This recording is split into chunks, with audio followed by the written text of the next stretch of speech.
সম্পূর্ণ সোনার মহাদেব।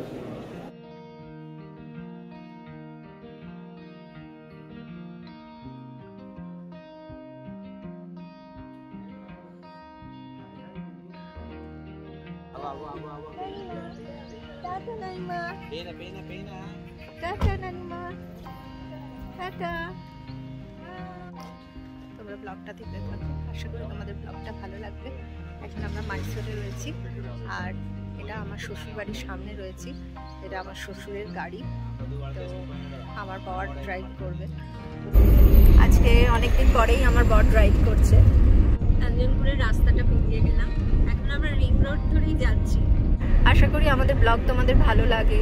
প্লিজ, যদি ভালো লেগে থাকে, please like, share and subscribe our channel, and আমাদের পাশে থেকেও সাপোর্ট করো। আমাদের ব্লগ করতে ভীষণ ভালো লাগে, তোমাদের জন্য এই ব্লগগুলো নিয়ে আসি। অনেকটাই মানে এফার্ট লাগে, কিন্তু তবুও আশা করি তোমাদের ভালো লাগে। তো লাইকটা অবশ্যই করো। কিন্তু আরও সামনে যাচ্ছি, দেখো বারবার ঘুমিয়ে পড়ছে, কিন্তু তাও চোখ খুলে ফেলছে, মানে চাইছে না। নতুন জায়গা তো বারবার দেখার চেষ্টা করছে। আমাদের মতনই হয়েছে আর কি, ঘুরতে ভালোবাসে। ভীষণ ভালো লাগছে। আর না, কলকাতার মতন এত ট্রাফিকও নেই রিং রোডে, অ্যাটলিস্ট আজকে তো সানডে, আজকে এখনো পর্যন্ত এত ট্রাফিক নেই। আমরা 12:30টার সময় যাচ্ছি, এখন 1:45 বাজছে। আমরা মন্দির চত্বরে বসে রয়েছি, আর বাচ্চাটাকে খাইয়ে নিলাম। ওর সমস্ত জিনিসপত্র নিয়ে এসেছিলাম, বললাম এই যে ওকে খাইয়ে নিয়েছি, এবার একটু ধুতে হবে, তার আগে একটু ভিডিওটা করে নিলাম।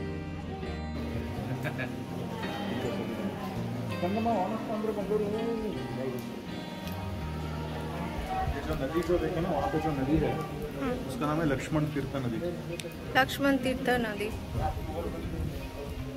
মন্দিরের দরজাটা দেখো কিরকম সুন্দর, কত বড়। বাবা এখানে বিয়ের উৎসব হচ্ছে, সেজন্য মন্দির থেকে জল নিয়ে যাচ্ছে।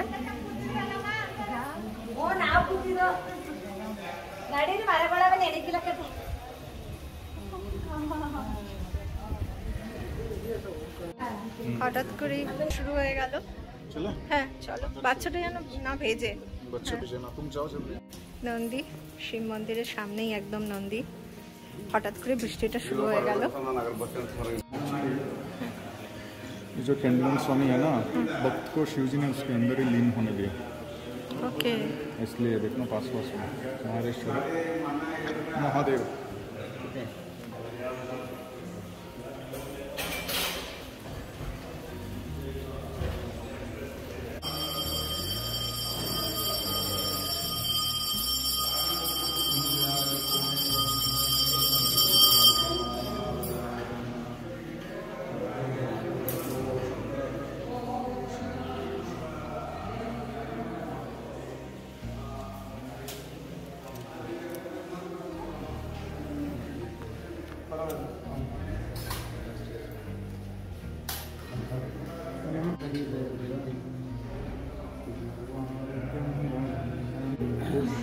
दक्षिण भारत में बला महेश्वर फेमस है, वो बहुत बड़ा हिल है।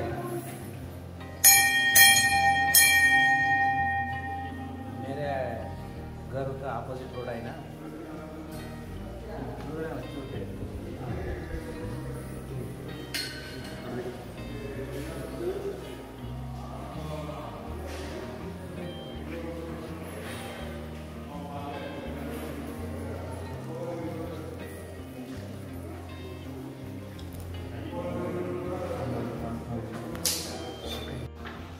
देखो यहाँ पे जो नीचे रखते हैं ना पूजा के लिए रखते हैं ना, वही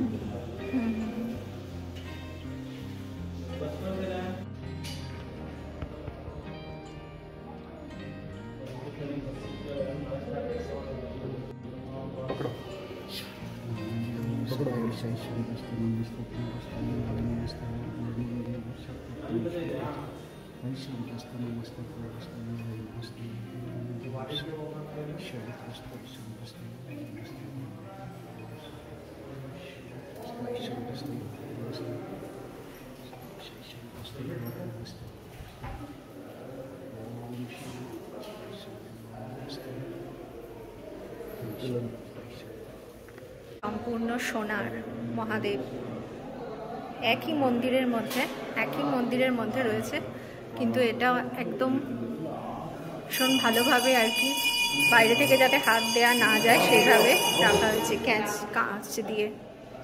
শিবজি সম্পূর্ণরূপে সোনার, দেখতে পাচ্ছেন নিশ্চয়ই, পুরো সোনার। কিন্তু এটা 400 years ago सब मंदिर वगैरह बने हैं। बेटा इसे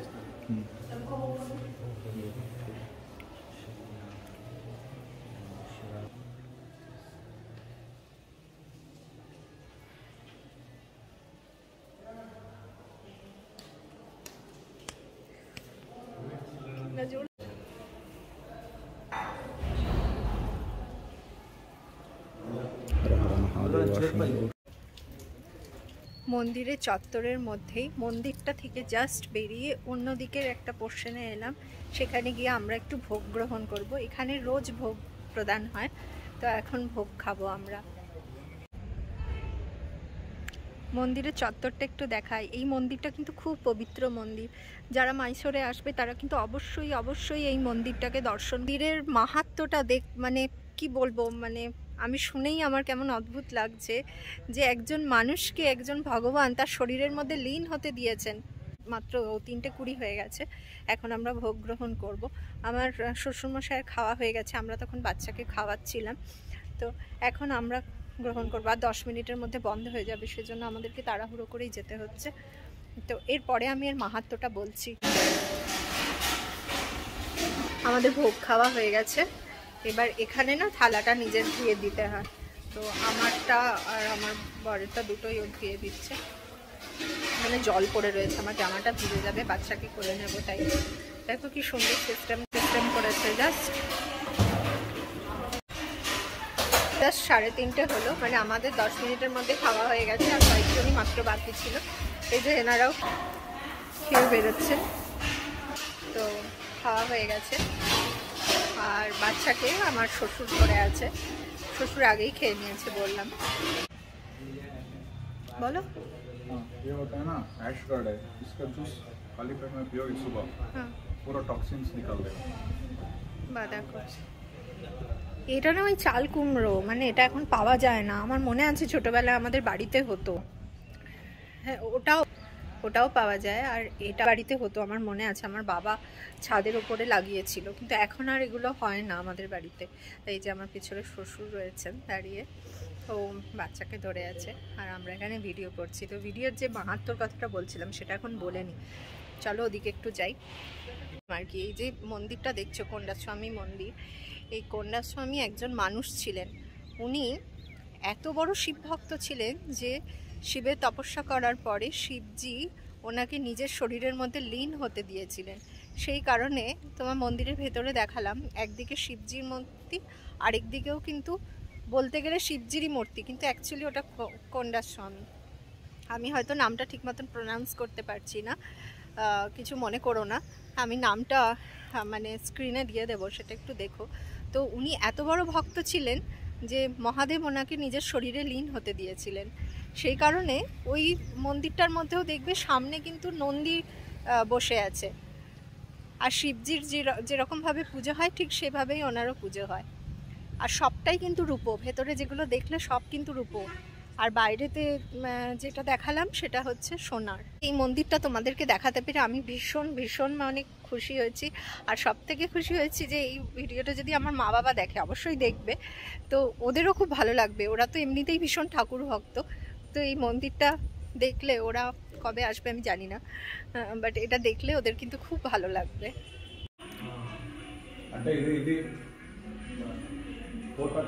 এগুলো হচ্ছে অনেক পুরনো, মানে অনেক পুরনো দিনের ফটো, ওনার স্বামী।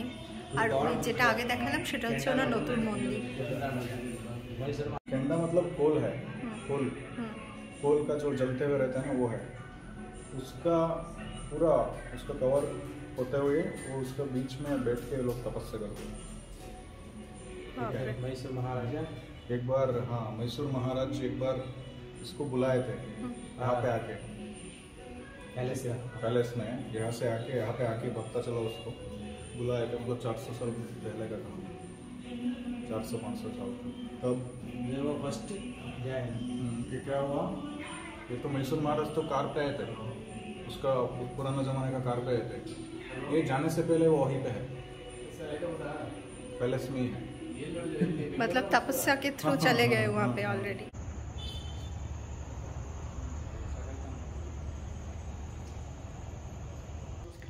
মন্দিরের মধ্যে এটা একটা মানে মঞ্চ রয়েছে যেখানে নটরাজের মূর্তি রয়েছে, এখানে নাটক হয়, দশরাতে কিন্তু ভীষণ বড় এখানে অনুষ্ঠান হয়। ये मैसूर महाराजा का ये मंदिर गिफ्ट दिए दान दिया हुआ। अच्छा अच्छा। उसका दान तुम देखना पूरा इस पे सभी दान का ही जगह है। तुम्हारा कॉलेज देखो दान का जगह, हॉस्पिटल देखो दान का जगह, तब तो मतलब ऐसे ना आके पूछने से ऐसा करना है तो दे देते। नेक्स्ट वस्ते మీరు అట్లా చూడండి లోపల వెళ్ళిపోవచ్చు।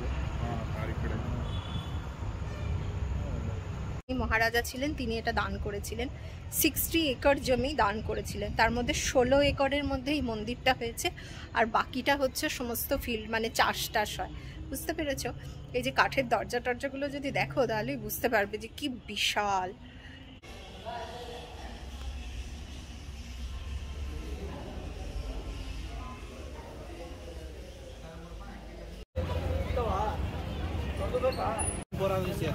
సరే నా తీసుకుంటా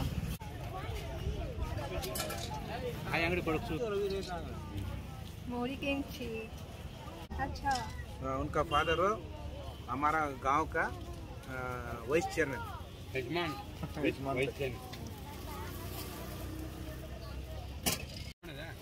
ರಜೆ ಸುಣ್ಣ ಹೋಗ್ರಣ್ಣ ಆಳತ್ತೆ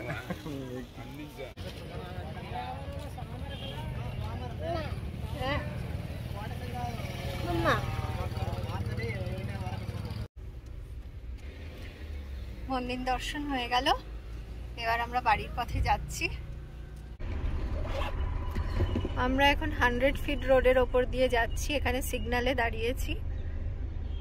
মানে এটা খুবই একটা বিখ্যাত, 100 ফিট রোডটা খুব বিখ্যাত রাস্তা। এখন আমরা যাচ্ছি আরেকটা বিখ্যাত জায়গায় যেখানে মানে ইলেকশনের প্রচুর ক্যাম্পেন চলে। বাড়ি পৌঁছে গেছি, আজকের মতন ব্লগটা এখানে শেষ করছি। ভালো থেকো, সুস্থ থেকো, আর অবশ্যই অবশ্যই জীবনের প্রত্যেকটা মুহূর্তকে খুব খুব খুব খুব এনজয় করো। আর আমাদের ব্লগ ভালো লাগলে লাইক করো, শেয়ার করো, সাবস্ক্রাইব করো আমাদের চ্যানেলটাকে, আমাদের পাশে থেকো।